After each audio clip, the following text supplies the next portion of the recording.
জমজম, কি এই জমজম? এমন কূপ যা কখনোই শুকাবে না, যা অনবরত পথিকদের তৃষ্ণা মেটাবে। এটা সেখানে অবস্থিত যেখানে কোরবানি করা হয়। এটা কি কোন মরীচিকা নাকি নাকি এর নিচে পানি আছে? কোথায় তোমার পানি আব্দুল মুত্তালিব?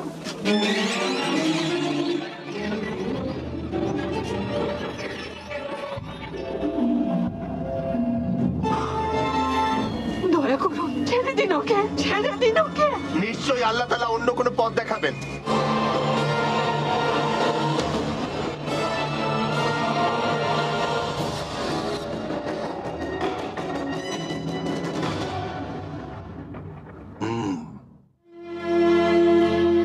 কি হলো আব্দুল মুত্তালিব?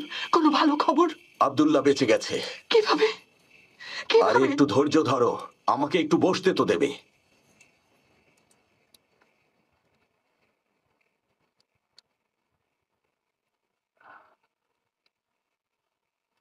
যখন আমি হিজাজে গিয়ে পৌঁছালাম, তিনি বললেন, কি ক্ষতিপূরণ দিতে পারবেন? আমরা বললাম 10টা উট দিতে পারবো। তিনি বললেন, আল্লাহ সাড়া না দেয়া পর্যন্ত উট ও পুত্রের মধ্যে লটারি করুন, উট পড়লে কোরবানি করুন। যত উট লাগে নিয়ে যান আব্দুল মুত্তালিব। আমার পুত্র আব্দুল্লাহকে বাঁচানোর জন্য হাশেমের বংশের সকল সম্পদ দেব, আর মোত্তালিব বংশের গুলোও দেব। প্রয়োজন হলে কুরাইশ বংশের সব সম্পদ দিয়ে দেব। কেনানা বংশের সম্পদও দেব। আল্লাহ সন্তুষ্ট না হওয়া পর্যন্ত উটের সংখ্যা বাড়বে। যদি আব্দুল্লাহ বেঁচে যায়, ওকে বিয়ে দেব। আমাদের ক্ষমা করুন রাব্বুল কাবা। ভাবছি আমিও বিয়ে করব। আপনি যা করে খুশি হবেন তাই করুন।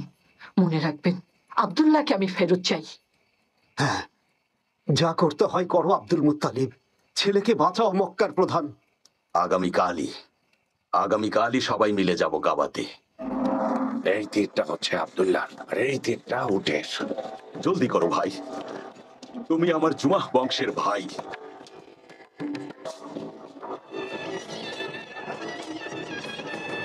আব্দুল্লাহ, রাব্বুল কাবা আব্দুল্লাহর বদলে এই সদকা গ্রহণ করুন। আব্দুল্লাহ, ইয়া রাব্বিল কাবা, দয়া করুন আপনি আমাদেরকে। আব্দুল্লাহর বদলে এই সদকা গ্রহণ করুন। আমার পিতা আব্দুল মুত্তালিবের সম্পদের বদলে গ্রহণ করুন। আমার ভাইকে আমার কাছে ফিরিয়ে দিন, দয়া করুন। প্রয়োজনে হাশেম বংশের সব সম্পদ নিয়ে নিন, মুত্তালিব বংশেরও সব সম্পদ নিয়ে নিন, তবুও দয়া করুন। আব্দুল্লাহ, আরো বাড়াও। যতক্ষণ আমার রব খুশি না হবেন, বাড়াতে থাকো।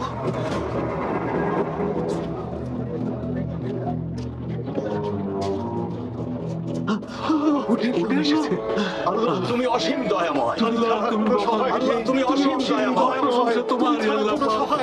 তুমি অসীম দয়াময়। ইয়া রাব্বিল কাবা, কুরাইশদের জন্য এক বিশাল সুখবর, হাশেম বংশের জন্য সুখবর। আব্দুল্লাহ বেঁচে গেছে। 100টা উট সদকা দেব। কাবার চারপাশে সবগুলো দরজার সামনে এবং পর্বত সমূহের সামনে কারো খাওয়ায় বাধা থাকবে না, না মানুষ, না কোনো জিন, না পাখি, না কোনো জন্তু। আল্লাহর নামে 100 উট সদকা দেব আমি। তোমার উন্নতি হোক আব্দুল মুত্তালিব। আব্দুল্লাহর উপর রহমত আছে, তার উপর আল্লাহর রহমত আছে। এটা আল্লাহরই উপহার। আল্লাহর নির্দেশেই আমি গরিব ধনী সকলকেই এই আহার করাচ্ছি। গরিব হোক আর ধনী, অথবা হোক কোনো পথিক। উপস্থিত কুরাইশগণ, উপস্থিত হাশেমের বংশ, আমি আমার পুত্র আব্দুল্লাহকে বিয়ে করাবো ওয়াহাবের কন্যা আমিনার সাথে। কাজ শেষ হলেই আমি রওনা দেব আরবের কাবার দিকে, এবং আরবের ওই কাবাকে আমি একেবারে ধ্বংস করে দেব, যেন ওরা আর সেখানে তীর্থে না যেতে পারে। তারপর আমি তীর্থযাত্রীদের আদেশ দেব যাতে নাজরানের শহীদদের স্মরণে তৈরি গির্জায় যেতে। প্রয়োজন হলে আমি বাধ্য করব ওদেরকে। যদি ওরা অস্বীকার করে, যদি আবার কাবা বানায়, তাহলে আমরা ওই কাবাকেও আবার ধ্বংস করে দেব। প্রয়োজনে হিজাজে আক্রমণ করব, যতক্ষণ না আমার সীমানা বাইজান্টাইন পর্যন্ত না পৌঁছায়, এবং আরববাসীদের আমি খ্রিস্টান হতে বাধ্য করব। বাইজেন্টাইন? সেটা তো বুঝলাম না। তুমি জানো না বাইজান্টাইনে কি হয়? বাইজান্টাইনের রাজারা চায় যে তাদের আশেপাশের সব, বিশেষ করে মধ্যপ্রদেশের সবাই খ্রিস্টান ধর্ম গ্রহণ করুক। আর এভাবেই হিন্দুস্তান নিরাপদ হয়ে যাবে পার্সিয়ান আর আরবীয় সমুদ্র এবং ভূমি থেকে। যদি একবার এটা হয়ে যায় তাহলে হিন্দুস্তান আর চায়নাতে সওদা করতে আর কেউ বাধা দিতে পারবে না আমাদেরকে। সিল্ক, মশলা, হাতির দাঁত, লোবান সবকিছুই একদম হাতের মুঠোয় চলে আসবে। রাজা এটাই চায়, আমি তার স্বপ্ন আমার হাতেই পূরণ করতে চাই। এটাই এখন আমার জীবনের একমাত্র উদ্দেশ্য। কিন্তু ইথিওপিয়া আর সেখানকার রাজারা কি করবেন? সে আমার কি করবে? ইথিওপিয়ার রাজা আমার কি করতে পারবে বলো? আমি আব্রাহা, ইয়েমেনের রাজা, ভুলে যাচ্ছ তুমি? আর আমার সাথে রোমানরাও আছে। ওদের আর আমার ধর্ম এক। আমি আব্রাহা, আগে আমি দালিচ পোর্টে এক রোমান বণিকের কৃতদাস ছিলাম। আমি ওদেরই লোক। রোমান সাম্রাজ্য তো এটাই চায়, গির্জার কাজ তাড়াতাড়ি শেষ করো মাকসুদ। তারপর আরবীয়রা সানাই আমার গির্জায় আসবে। ধীরে ধীরে ওরা এখানে বাণিজ্য করবে, অনেক অনেক মানুষ আসবে, আর আমি ওদের রাজা হব, আব্রাহা। অবশ্যই হবে, আপনার স্বপ্ন দ্রুত সত্যি হবে। হে কুরাইশগণ, আপনারা সবাই এই মক্কার দায়িত্বে আছেন। আমরা সবাই কুশাই আর লুইয়ের বংশধর। আমাদের পিতা গত হয়েছেন। পিতা হাশেমকে গাজ্জায় দাফন করা হয়েছে, আর আবু মুত্তালিব ইয়েমেনে দাফন হয়েছে, আর নাফাল ইরাকে মৃত্যুবরণ করেছেন, আর আব্দুল শামস দাফন হয়েছেন কাবার পূর্ব দিকে। আমাদের শেষ পরিণতিও যেন এমন হয় আব্দুল মুত্তালিব। আমরা কাবাকে মানি। আর আপনি আমাদের সর্দার আব্দুল মুত্তালিব। সবার ভালো হোক।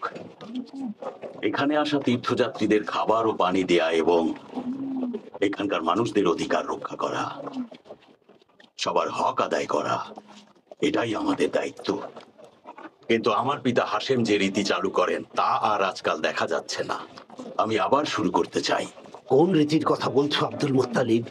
আমার পিতা হাশেম একবার কুরাইশ বংশের সকলকে তার বাড়িতে ডেকে বললেন, আমাদের মধ্যে এমন কিছু মানুষ আছে যারা তাদের সন্তান ও পরিবার নিয়ে প্রত্যন্ত অঞ্চলে যাচ্ছেন, নিজের ঘর বাড়ি সব ফেলে, আর সেখানেই ক্ষুধায় মারা যান, তবু কারো কাছে মাথা নত করেন না। কুরাইশ বংশে এমন হওয়াটা খুবই লজ্জাজনক। এমন ঘটনা কুরাইশ বংশে আবার ঘটুক, সেটা আমরা কেউই চাই না। কিন্তু আজ আবার সেই ঘটনার পুনরাবৃত্তি হচ্ছে, এবং সেটা শুধু কুরাইশ বংশের নয়, কিনানা বংশ এবং আহাবিস বংশেও।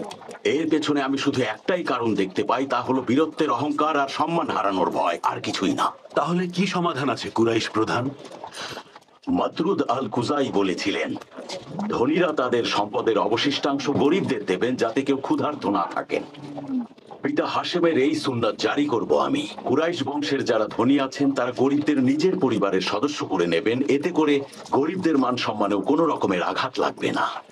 আর মক্কার আশেপাশে যেসব গরিব কৃতদাসরা বাস করে, তাদের ব্যাপারে কি কোনো সমাধান আছে তোমার কাছে? ওদের মধ্যে কিছু মানুষ হজ করতে এসে থেকে যায়, আর অনেকেই ব্যবসা করতে এসে নিঃস্ব হয়। তারাও এখানেই থেকে যায় একা। তাদের কি হবে?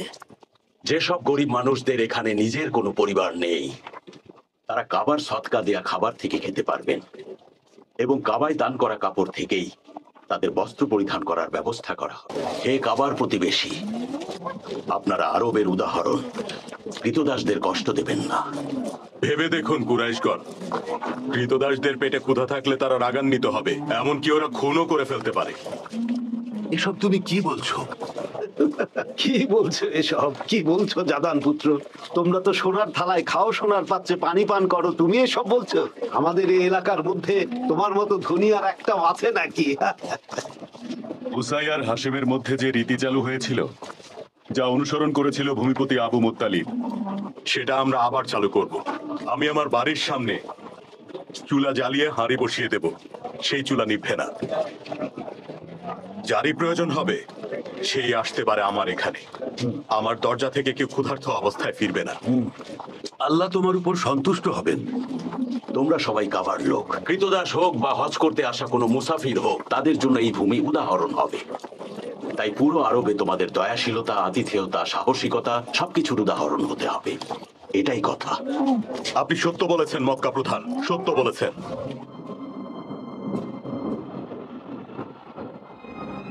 ঈশ্বর আপনার সহায় হন প্রভু। কি দেখছি আসওয়াদ? তোমাকে দেখে এমন লাগছে কেন? কি খবর এনেছো? খারাপ খবর আছে।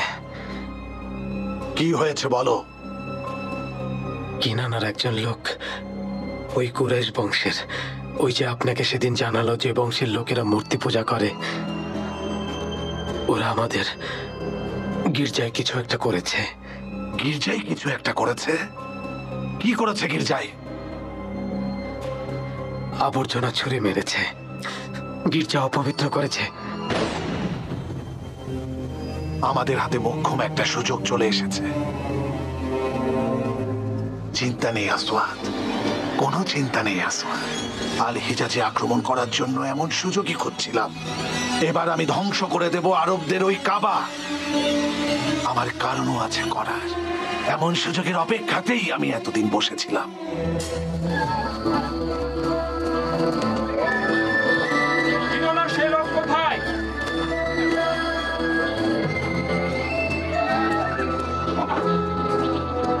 কোথায় তুমি কিরানি?